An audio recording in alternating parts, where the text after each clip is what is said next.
Ernest Rutherford, the student of J.J. Thomson, proposed the Rutherford model of atom based on his gold foil experiment. The famous experiment of Rutherford was the alpha particle scattering experiment. In this experiment, a stream of high energy alpha particles from a radioactive source was directed at a thin foil of gold metal. The thin foil had a circular fluorescent zinc sulfide screen around it. Whenever alpha particles struck the screen, a tiny flash of light was produced at the point. We will now watch the gold foil experiment conducted by Rutherford, his observations, and his conclusions about the model of atom based on this experiment.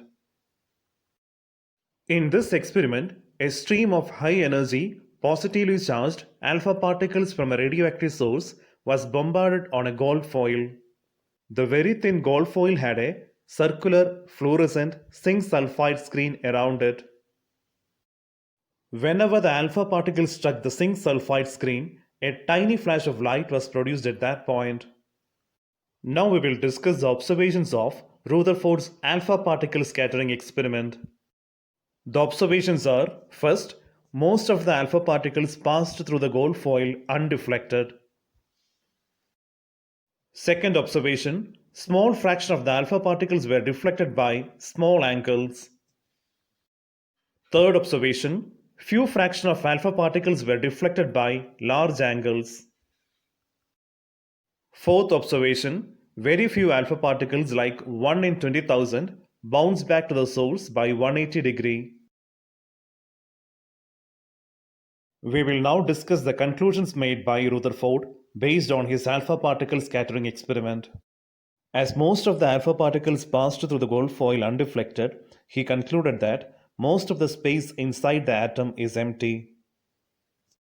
Since a small fraction of the alpha particles were deflected by small angles, he concluded that there must be a positively charged species at the center of the atom based on the fact that only a positively charged species can repel the same positively charged alpha particles by small angles. Since a very few fraction of the alpha particles bounce back, he concluded that the positive charge is concentrated in a very small area at the center of the atom. To summarize, the results of the experiment are: most of the alpha particles passed through the gold foil undeflected. A small fraction of the alpha particles were deflected by small angles. A very few alpha particles, 1 in 20,000, bounce back nearly by 180 degree. The observations of this experiment are: most of the space in the atom is empty, as most of the alpha particles pass through the gold foil undeflected. A few positively charged alpha particles were deflected. This deflection must be due to enormous repulsive force of the positive charge in the atom.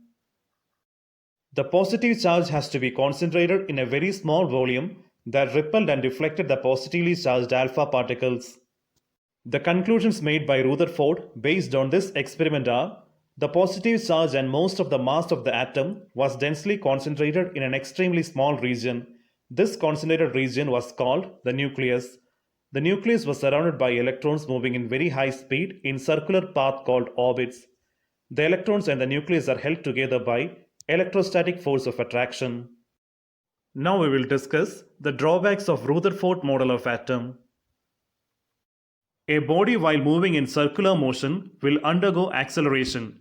On undergoing acceleration, it should use some energy. So the energy of the electron should keep on decreasing. As a result, the path in which it is moving should become smaller and then finally fall back into the nucleus, and hence the atom should collapse. So, the nuclear model could not explain the stability of the atom, and this was its major drawback. The drawbacks of Rutherford model of atom are: it could not explain the gravitational force in nature. It could not explain planetary motion under the influence of gravity. It could not explain Maxwell's electromagnetic radiation property. Also, it could not explain quantum mechanics as a whole.